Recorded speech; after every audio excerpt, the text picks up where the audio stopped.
ప్రేక్షకులకు నమస్కారం. ఫిబ్రవరి 17, 18 తేదీల్లో అంటే శనివారం, ఆదివారం senior stock market analyst either Ramakrishna గారు స్టాక్ మార్కెట్ ఇన్వెస్ట్మెంట్స్ పై ఎడ్యుకేటివ్ వెబినార్ కండక్ట్ చేయబోతున్నారు. ఆసక్తి ఉన్నవారు ఈ కింద స్క్రోల్ అవుతున్న నెంబర్ కాల్ చేసి వెంటనే మీ రిజిస్ట్రేషన్స్ను పూర్తి చేసుకోగలరు. నమస్తే ఈదర్ రామకృష్ణ గారు. నమస్తే అండి.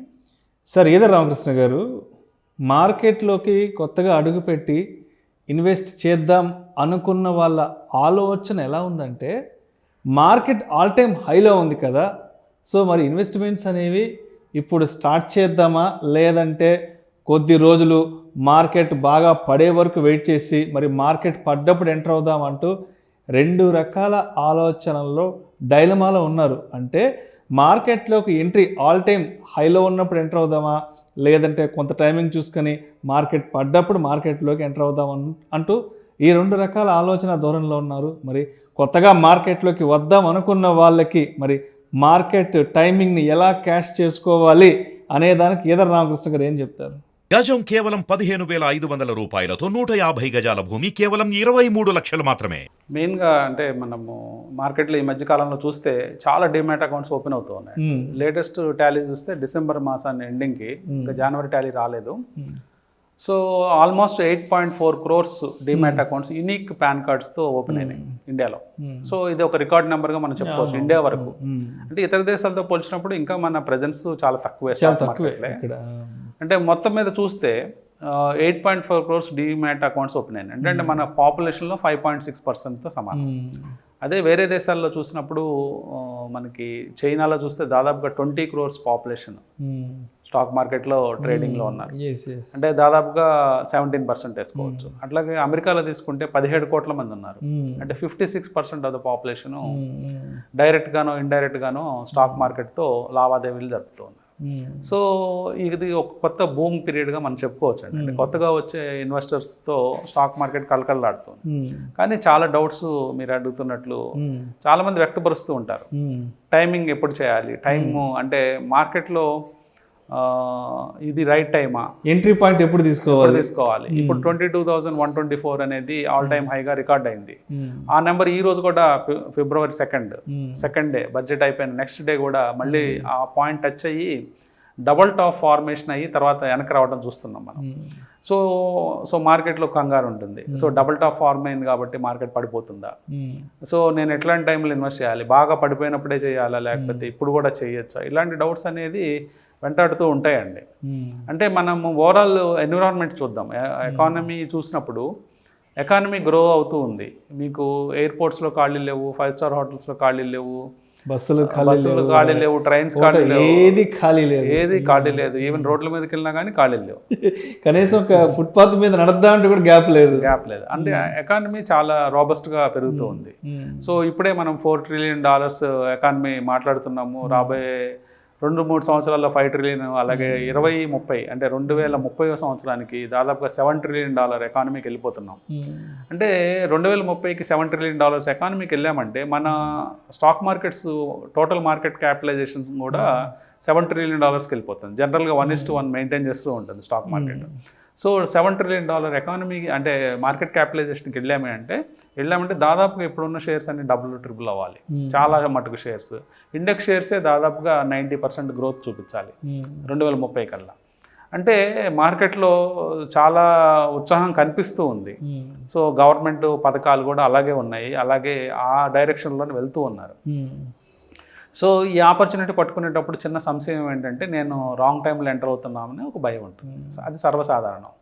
సో దీనికి ఏం చెప్పచ్చు అంటే మనం గత వీడియోలో కూడా చేసాము కొన్ని. అంటే స్టాక్ మార్కెట్లో ఎలా ఇన్వెస్ట్ చేయాలి, ఫండమెంటల్స్ ఇన్వెస్టర్స్ ఎలాంటి రూల్స్ ఫాలో కావాలన్నప్పుడు మనము టైం గురించి మాట్లాడినప్పుడు మనము ఒక రింగ్ ఫింగర్ గురించి మనం మాట్లాడటం జరిగింది.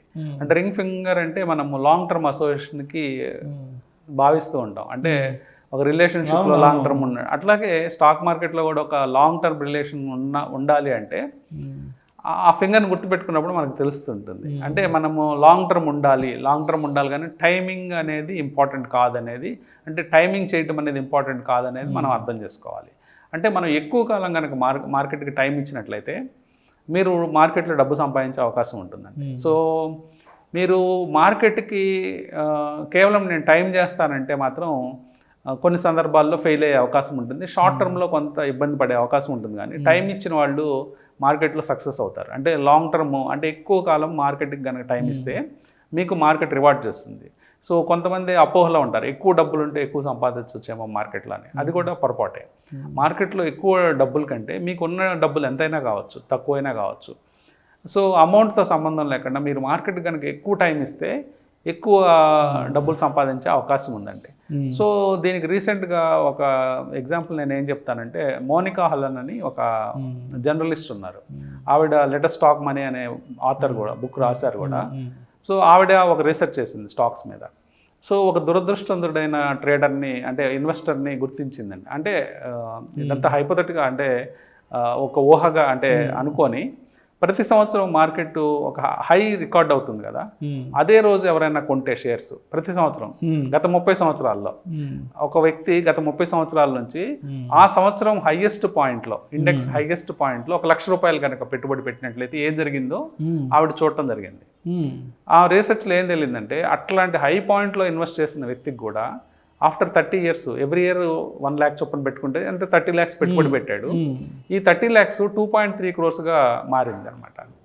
సో అంటే మీరు ఒక క్వాలిటీ స్టాక్స్ లైక్ ఇండెక్స్లో ఉండే షేర్లు లాంటి షేర్లలో మీరు పెట్టుబడులు పెట్టుకుంటూ వస్తే ప్రతి సంవత్సరం హై పాయింట్లో కనుక మీరు ఇన్వెస్ట్ చేసినా కానీ మీరు మీ 30 లక్షలని 2,30 లక్షలుగా మార్చుకునే అవకాశం ఉంది.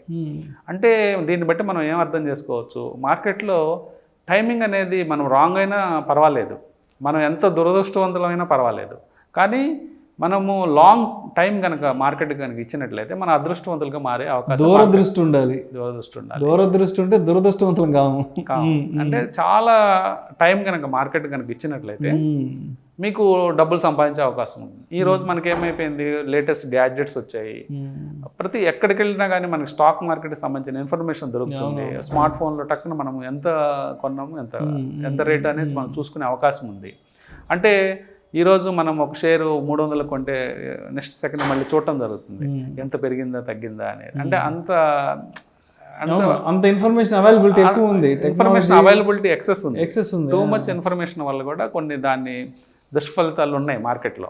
అంటే వెంటనే మనకు ఒక ₹10 లాభం కనిపించగానే బుక్ చేద్దామని, లాంగ్ టర్మ్ అనే యాంగిల్ ఆ పాయింట్ లేకుండా పోయింది. అంటే ఎక్కువ కాలం మనం మార్కెట్లో సర్వైవ్ అవ్వాలంటే మార్కెట్కి టైం ఇవ్వాలి. మనం టైం ఇచ్చి పేషెంట్గా ఈ పాత్లో మనం నేర్చుకోవాలి. ఎలా కాంపౌండింగ్ వర్కౌట్ అవ్వాలి అంటే లాంగ్ టర్మ్ ఇవ్వాలి. ఇక్కడ అది చాలా ఇంపార్టెంట్ అండి. సో ఇక్కడ మనం నేర్చుకున్న అంశం ఏంటంటే, మార్కెట్లో టైమింగ్ అనేది ఇంపార్టెంట్ కాదు, మీరు టైమింగ్ కూడా చేయగలిగితే చాలా గ్రేట్. అది ఒక యాడెడ్ అడ్వాంటేజే. టైమింగ్ చేస్తే మీరు ఇంకా యాడెడ్, ఫర్ ఎగ్జాంపుల్ 2020లో కరోనా టైంలో క్రాష్ అయిన టైంలో మీరు ఇన్వెస్ట్ చేయగలిగితే చాలా గ్రేట్. ఒకవేళ మీకు అది సాధ్యం కాకపోయినా, మీరు టైమింగ్ చేయలేకపోయినా, 2020 పీక్ రేట్లో ఇన్వెస్ట్ చేసిన, 21 పీక్ రేట్లో ఇన్వెస్ట్ చేసిన, 22 పీక్ రేట్స్లో ఇన్వెస్ట్ చేసిన, 24 పీక్ రేట్స్ ఇన్వెస్ట్ చేసినా కానీ ఇది హిస్టరీలో వెళ్ళిపోతుంది. ఈ నెంబర్ ఇంకా పెద్ద నెంబర్కి మనం రీచ్ అవుతూ ఉంటాం. ఇందాక ఈ షో అంటే ఈ ఎపిసోడ్ స్టార్టింగ్లో మాట్లాడినట్లు 2030కి మనం $7 trillion అనుకుంటున్నాం. మేబీ ఇంకా ఎక్కువ నెంబర్ కూడా రావచ్చు. గ్రోత్ జనరల్గా మొమెంటం అందుకున్నప్పుడు ఊహించిన దానికంటే ఎక్కువ గ్రోత్ కూడా కంట్రీలో కనిపించే అవకాశాలు ఉంటాయి. అలాంటప్పుడు మార్కెట్ క్యాపిటలైజేషన్స్ పెరుగుతాయి, షేర్స్ పెరుగుతాయి, అన్నీ పెరుగుతాయి. కాకపోతే ఏంటంటే మనం చేయాల్సిన పనుల్లో టైం ఏమిటండి. Thank you so much Eedara Ramakrishna గారు. థ్యాంక్ యూ అండి. మార్కెట్లోకి కొత్తగా ఎంటర్ అవుదాము, ఎంట్రీ పాయింట్ తీసుకుందాం అనుకున్న వాళ్ళకి రైట్ టైమింగ్ ఏది, ఏ సందర్భంలో మార్కెట్లో ఎంటర్ అవ్వాలి, మార్కెట్కి మనం ఎంత టైం ఇవ్వగలగాలి అనే అంశం గురించి చాలా చక్కగా మీ విశ్లేషణ తెలియజేశారు. Thank you so much sir. Thank you.